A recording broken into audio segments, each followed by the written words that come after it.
Startup Kadapa centre మంజూరుపై ధన్యవాద తీర్మానాన్ని ప్రవేశపెట్టాల్సిందిగా doctor Jilani గారిని కోరాము.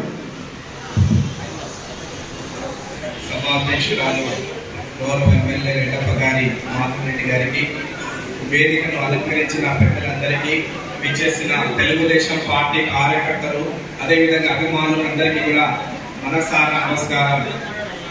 Mini Mahanadu ఈరోజు మనము కడప నగరంలో జరుపుకోవడం అత్యంత ప్రతిష్టాత్మకమైనది. ఆ మహనీయమైన వ్యక్తి గౌరవ ఎన్టీ రామారావు గారు పుట్టిన తేదీని మనం మహానాడుగా జరుపుకోవడం, ఈ రాష్ట్ర దశను దిశను మార్చే విధంగా తీర్మానాలను చేయడం, అదేవిధంగా తెలుగుదేశం పార్టీని సంస్థాగతంగా నిర్మించుకోవడం వంటి మహోత్తరమైన కార్యక్రమాన్ని ఈ ఏడాది కడప నగర శివారులో జరిపించడం చాలా సంతోషదాయకం.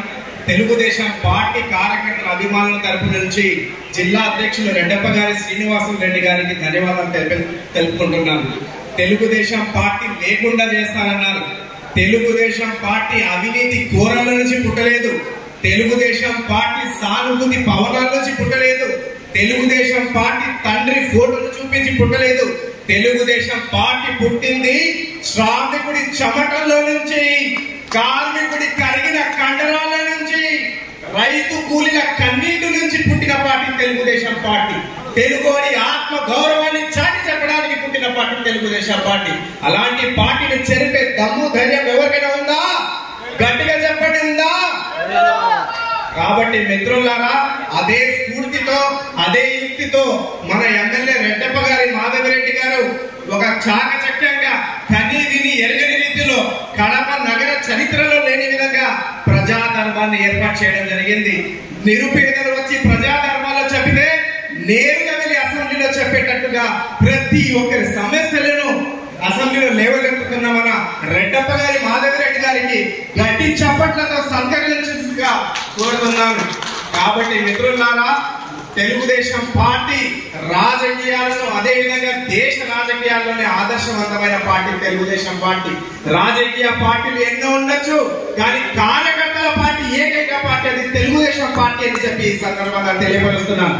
రాజకీయాలంటే చదరంగా పోటీ కాదు, రాజకీయాలంటే పరస్పర సహకారం అని చాటి చెప్తున్నా ఈ రెడ్డప్ప గారి కుటుంబానికి ధన్యవాదాలు తెలుపుకుంటున్నాను. రాజకీయాలంటే 2 పరీక్షలు రాసే ప్రక్రియ. ఒక పరీక్ష కార్యకర్త రాస్తే మరొక పరీక్ష నాయకుడు రాస్తాడు.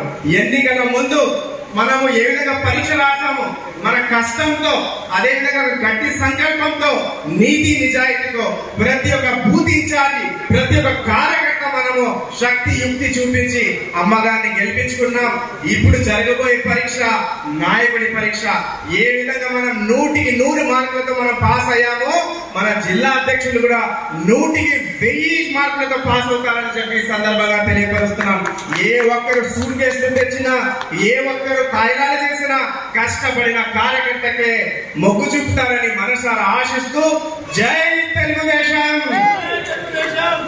నాకు ఇచ్చిన తీర్మానం స్టార్ట్అప్ కడప సెంటర్. గౌరవ ముఖ్యమంత్రి గారు తన మానసిక పుత్రిక అయిన P4 మోడల్ కింద రాష్ట్రంలోనే మొదటిసారిగా మన కడపలో ఉత్సాహంతో పొందిన పారిశ్రామికవేత్తలను ప్రోత్సహించి 1 ఫ్యామిలీ 1 ఎంటర్‌ప్రెన్యూర్ అనే నినాదంతో కడపలో 10 కోట్ల రూపాయల నిధులతో అత్యాధునిక సాంకేతిక పరిజ్ఞానంతో startup Kadapa the entrepreneurship facilitation centre ను ఏర్పాటు చేయించి గౌరవ ముఖ్యమంత్రి మరియు మాన్యశ్రీ శ్రీ నారా చంద్రబాబు నాయుడు గారికి మరియు ఐటీ శాఖ మంత్రులు శ్రీ నారా లోకేష్ గారికి ధన్యవాదాలు తెలిపే తీర్మానాన్ని ప్రతిపాదించడమైనది. మీరందరూ ఆమోదిస్తారని ఆశిస్తున్నాను. మీ కర్తవ్యంతో ఈ తీర్మానాన్ని ఆమోదించి, అలాగే గౌరవ శాసనసభ్యులు సభాధ్యక్షురాలు గారి